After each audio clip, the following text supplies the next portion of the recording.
Hi everyone. Pregnancy में myths क्या होते हैं, मतलब कल्पित कथाएं या गलत बातें जो सदियों से फैली आ रही हैं वो क्या हैं, उसके पीछे क्या लॉजिक है और सही चीज क्या है, आइए जानते हैं। मैं हूं डॉक्टर तमन्ना विनायक अग्रवाल, आपकी गायनेकोलॉजिस्ट रायपुर छत्तीसगढ़ से। सबसे पहले हमारे फूड को लेके क्या मिथ्स रहते हैं। पपाया प्रेगनेंसी में नहीं खाना चाहिए, उससे अबॉर्शन हो जाता है। ये बिल्कुल गलत लॉजिक है। पहले टाइम में पपाया सीड्स से अबॉर्शन करने वाली दवाइयाँ बनाई जाती थी, मगर अब हम सीड्स तो नहीं खाते हैं, हम प्रॉपर पका हुआ पपाया खाते हैं, तो वो हम खा सकते हैं। वो vitamin E rich, vitamin A rich और रफेज रिच होता है, तो पपाया प्रेगनेंसी में खाना चाहिए। नेक्स्ट आता है पाइनएप्पल को लेके। पाइनएप्पल प्रेगनेंसी में नहीं खाना चाहिए, ये पार्शियली ट्रू है। यूजुअली पाइनएप्पल से लोगों को एलर्जी होती है, तो अगर आप प्रेगनेंसी में फर्स्ट टाइम पाइनएप्पल ट्राई कर रहे हैं तो आप अवॉइड कर सकते हैं। लेकिन अगर आप पहले खा चुके हैं पाइनएप्पल तो आप पाइनएप्पल खा सकते हैं। नेक्स्ट आता है हमारा टी और कॉफ़ी को लेके कि प्रेगनेंसी में टी और कॉफ़ी नहीं लेनी चाहिए। ये पार्शियली ट्रू है। हम एक लिमिटेड अमाउंट में 2 to 3 small cups of T and coffee हम डेली बेसिस पे यूज़ कर सकते हैं, लेकिन उनसे कभी कभी एसिडिटी हो जाती है, इसलिए अवॉइड किया जाता है। तो आप कम से कम मात्रा में टी और कॉफ़ी ले सकते हैं। नेक्स्ट है फिश को लेके कि प्रेगनेंसी में फिश नहीं खानी चाहिए। ऐसा नहीं है। फिश DHA में रिच होती है, जो बेबी के ब्रेन डेवलपमेंट के लिए सबसे अच्छी चीज़ होती है। बेबी उससे इंटेलिजेंट बनता है। तो फिश अगर आप पहले खाते आए हैं तो प्रॉपर्ली कुक्ड फिश आप अभी भी खा सकते हैं। ऑब्वियसली रॉ फिश नहीं खानी है, लेकिन अगर आप फर्स्ट टाइम फिश ट्राई कर रहे हैं तो पहले थोड़ी कम अमाउंट में ट्राई करिए और फिर आप उसकी क्वांटिटी डिपेंडिंग, आपको एलर्जी तो नहीं है, इंक्रीज कर सकते हैं। नेक्स्ट आता है केसर और कोकोनट को लेके कि प्रेगनेंसी में केसर और कोकोनट खाने से बेबी गोरा होता है, तो ऐसा नहीं है। बच्चे का कलर, उसका कॉम्प्लेक्शन मदर फादर वो ग्रैंड पेरेंट्स पे डिपेंड करता है, जेनेटिक होता है, तो कोई भी खाना खाने से बच्चे के कलर पे कोई फर्क नहीं पड़ता है। नेक्स्ट में खाता है कि प्रेगनेंसी में कर्ड नहीं खाना चाहिए, डिलीवरी के बाद दही नहीं खाना चाहिए। नहीं, ऐसा नहीं है। दही खाने से ना आपके बच्चे को ठंडी लगती है ना आपको लगती है, बल्कि दही में प्रोबायोटिक्स होते हैं जो आपके बेबी के डाइजेशन प्लस आपके डाइजेशन के लिए बहुत अच्छे होते हैं। फिर बताता है कि प्रेगनेंसी के दौरान पूरा कनस्तर घी का खा लेना चाहिए, बहुत सारा घी खाना चाहिए। ऐसा नहीं है। प्रेगनेंसी में आप घी खाइए, घी बहुत अच्छा होता है आपके स्किन, हेयर, बेबी डेवलपमेंट के लिए, लेकिन जो भी नॉर्मल अमाउंट में बाकी लोग खाते हैं, दाल के ऊपर डाल के, रोटी के ऊपर डाल के, बस उतना ही। प्रेगनेंसी में 2 लोगों का खाना खाना चाहिए, ऐसा नहीं है। प्रेगनेंसी में आप जैसा पहला खाना खाते थे वैसे ही खाना है, लेकिन हाँ थोड़ा सा अमाउंट इंक्रीज करके या फ्रीक्वेंट मील्स लेके और हेल्दी डाइट फॉलो करके आप अपना खाना न्यूट्रिशियस बना सकते हैं। नेक्स्ट आता है डिलीवरी के दौरान मिल्क और घी का कॉम्बिनेशन लेने से डिलीवरी स्मूथली हो जाती है। ऐसा बिल्कुल नहीं है। डिलीवरी के दौरान मिल्क और घी का कॉम्बिनेशन का नॉर्मल डिलीवरी से कोई लेना देना ही नहीं है। रादर उससे पेशेंट को नोजिया होता है, वॉमिटिंग होती है, वो डिहाइड्रेटेड हो जाती है।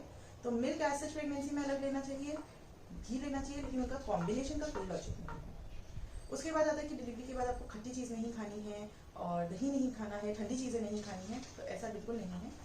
डिलीवरी के बाद रादर आप खट्टी चीज़ और दही जैसी चीज़ें खाएंगे तो आपका जो अगर सीजर हुआ है तो वो टाँका जल्दी हील हो जाएगा और आपको बेनिफिट मिलेगा उससे। नेक्स्ट अपने मिथ्स आते हैं ट्रैवल को लेके कि प्रेगनेंसी में एयर ट्रैवल नहीं करना चाहिए, या प्रेगनेंसी में रात के 8 बजे के बाद नहीं निकलना चाहिए, या 8 मंथ के बाद ट्रैवल नहीं करना चाहिए। तो इसके लॉजिक पहले ये होते थे कि पहले कन्वीनियंस नहीं होते थे ट्रैवल करने के लिए, एयर ट्रैवल के ऑप्शन बहुत कम होते थे, या फिर रात को अंधेरा होता था, स्ट्रीट लाइट्स नहीं होती थी आसपास, लाइक जंगल टाइप्स होता था, तो तब स्केयर था कि आप बाहर जाएंगे और कुछ ना कुछ आपको हार्म हो जाएगा। लेकिन अब आप बाहर आराम से घूम सकते हैं। रात को अगर प्रॉपरली लाइटेड लाइट्स है और आप कार से ट्रैवल कर रहे हैं तो आप जा सकते हैं। प्लस अगर आपको एयर ट्रैवल करना है तो आप पहले अपने डॉक्टर की सलाह लीजिए। अगर आपका सोनोग्राफी में सब कुछ ठीक है, आपका बेबी हेल्दी है, आपको कोई कॉम्प्लिकेशन नहीं है, तो आप एयर ट्रैवल भी कर सकते हैं। हाँ, 36 वीक्स के बाद कई एयरलाइंस आपको ट्रैवल नहीं करने देती हैं, तो अगर आपको कहीं ट्रैवल करना है, डिलीवरी नहीं करानी है, तो आप पहले से ही वहाँ पहुँच जाइए। नेक्स्ट हमारा मिथ आता है एक्सरसाइज को लेके कि प्रेगनेंसी में एक्सरसाइज नहीं करनी चाहिए। ऐसा नहीं है। प्रेगनेंसी में कुछ लिमिटेड एक्सरसाइज हैं जो आप सेफली कर सकते हैं बिना किसी इंस्ट्रक्शंस के, जैसे माइल्ड वॉकिंग, योगा के कुछ पोजेस, स्विमिंग और वेट लिफ्टिंग। बैठ के आराम से चेयर पे 2 to 3 kgs of weight lifting आप आराम से डंबल्स कर सकते हैं। लेकिन हाँ, अगर आप हैवी वेट लिफ्टिंग करना चाह रहे हैं, प्रॉपर जॉगिंग करना चाह रहे हैं और आपकी प्रेगनेंसी टर्म के अराउंड है, तो आप एक बार अपने डॉक्टर को कंसल्ट करिए और उसके बाद ही वो एक्सरसाइजेस करिए। नेक्स्ट मिथ आता है कि आपकी टमी की शेप या आपकी वॉक को या आपके कॉम्प्लेक्शन को लेके कि बेबी का जेंडर क्या होगा। तो बेबी का जेंडर इन सब चीज़ों से डिटर्मिन नहीं होता। कई लोग बोलते हैं आपका पेट ओवल है लड़की होगी, आपका रंग खिल रहा है प्रेगनेंसी में लड़की होगी, या फिर आपकी वॉक ऐसी है लड़का होगा। तो ऐसा नहीं होता है। बेबी का जेंडर आप किसी भी तरीके से ऐसे प्रिडिक्ट नहीं कर सकते। जो लोग प्रिडिक्ट करते हैं और उनका ठीक निकलता है वो एक तुक्का होता है और उसका कोई साइंटिफिक लॉजिक नहीं है। तो वो आप सोनोग्राफी से ही पता कर सकते हैं, जो इंडिया में बैन है। नेक्स्ट है हमारा बाथ को लेके या ब्रश को लेके मिथ प्रेगनेंसी और पोस्ट प्रेगनेंसी। ऐसा बोला जाता है कि प्रेगनेंसी में ब्रश नहीं करना चाहिए, सिर्फ कुल्ला करना चाहिए। तो ये लॉजिक गलत है। प्रेगनेंसी में आपकी इम्यूनिटी कम होती है, इन्फेक्शन के चांसेस होते हैं, लेकिन हाँ गम्स थोड़े सॉफ्ट हो जाते हैं, टेंडर हो जाते हैं हार्मोन्स के कारण, तो थोड़ा पेन होता है, ब्लीडिंग गम्स कॉमन होते हैं। तो आपको सॉफ्ट ब्रश या फ्लॉस यूज करना चाहिए। दिन में 2 बार ब्रश तो करना ही चाहिए। हर बार खाने के बाद माउथ रिंस करना है। सपोज आपको वॉमिटिंग बहुत ज़्यादा हो रही है, मॉर्निंग सिकनेस है, तो उल्टी के कारण या एसिड रिफ्लेक्स के कारण इन्फेक्शन होने के चांसेस ज़्यादा है। तो हर बार जब आपको वॉमिटिंग होती है या एसिड रिफ्लेक्स होता है तो आपको कुल्ला करना चाहिए ताकि आपको कैविटीज ना हो जाए।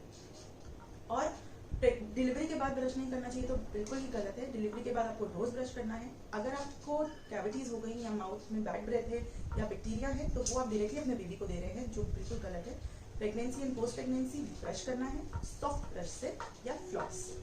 नेक्स्ट है नहाने को लेके कि डिलीवरी के बाद नहाना नहीं चाहिए, डिलीवरी के बाद तेल लगा के रखना चाहिए, डिलीवरी के बाद अपना पूरा कान कवर करके सॉक्स पहन के रखना चाहिए, गर्म कपड़े पहनने चाहिए, फैन नहीं चलाना चाहिए, एसी नहीं चलाना चाहिए।